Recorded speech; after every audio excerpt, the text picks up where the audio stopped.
Thank you very much, Steve. Thank you very much for that kind introduction, and thank you, friends, for coming, spending the afternoon with us in Bonnyrigg. And I'd like to thank, as the other speakers have done, the Friends of Deborah Kayambe for organising this rally, this event and this celebration of her life, quite frankly.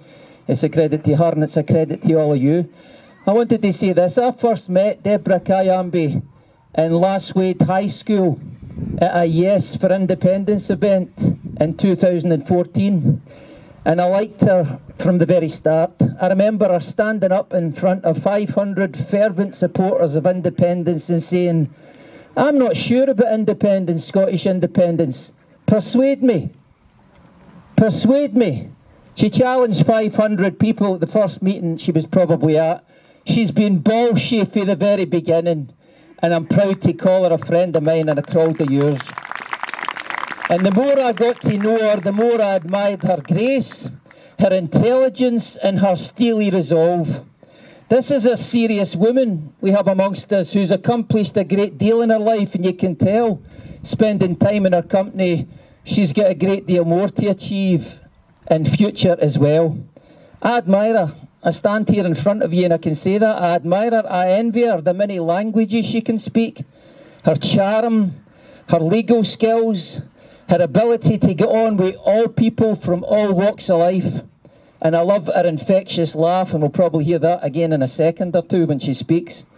I'm fortunate to have Deborah Kayambe as a friend of mine, as a Scottish Socialist Party comrade, a member of this party and a dear friend.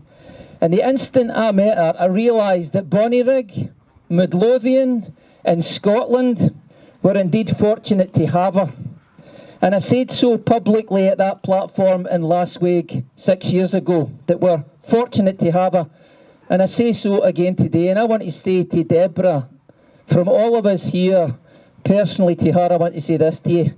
Thank you for choosing to bring your talents, your charm and your love to Scotland. This country is a richer, wiser and more compassionate place for having you, your two beautiful teenagers, and all our African brothers and sisters here helping to make this country a wealthier, more vibrant, wiser part of the world that we all share. So congratulations on behalf of us all. And to Deborah and everyone else here, and other speakers have rightly touched on it, Scotland is a country which has learned from its history of the immense sacrifice, the bravery and the personal strength it takes to uproot yourself and to travel to the other end of the world in pursuit of a better life for yourself. It's a wonderfully courageous, life-affirming and inspiring thing to do. And we've had to do that as a people for 200 years, since the brutality of the Highland clearances. And our shared experience means that it brings us closer to people, men and women like Deborah from the Congo, and indeed men and women from the world over who make that similar journey and emigrate to a better world in the hope of a better world. And all of us here in Bonnyrigg, in this field and in this town and in this county and this country, have family members that were forced to seek a better life in Australia, in America, in South Africa and various other parts of the world. So we know what it's like to flee persecution. We know what it's like to come up against hardship and take decisions like that. I'm here, and so are my other comrades that spoke earlier on. We are here. I'm here as the great-grandson of an immigrant who fled from the savage poverty of rural Ireland in the 19th century. And many of those immigrants came to this community here in Bonnyrigg and in Midlothian in pursuit of work. And they were welcomed here. I know Bonnyrigg well. I live 5 minutes away.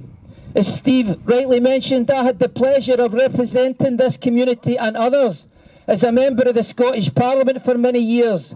And this is a community with a record of standing up against injustice and defeating backward attitudes.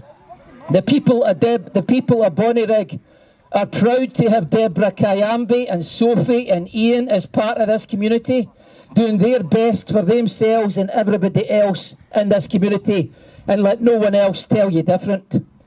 Martin Luther King said in his inspiring speech at the Washington Monument in August 1963, that he looked forward to a world where people weren't judged in the colour of their skin, or their colour, or their skin, or their race, or their religious beliefs, or their gender, or their sexuality, or their physical abilities, but rather on the strength of their character, on their innate decency and their humanity, common humanity. And I love that message, because that's our message. That's what we say. If people have to be judged at all, let me be judged by the character inside them. That's the only thing that matters.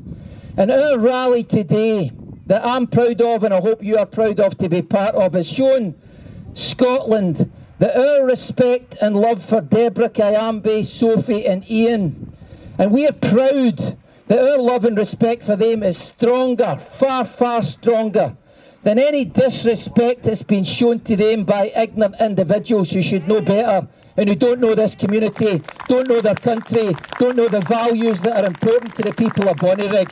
The best people in Bonnyrigg and in all Scotland are present here today, physically and spirit, to say to Deborah, to Sophie, to Ian, that you're with us, you're our community, you're welcome here, you're part of our wider family, and any disrespect to any one of you is an injury to every single one of us. Thank you very much for your time.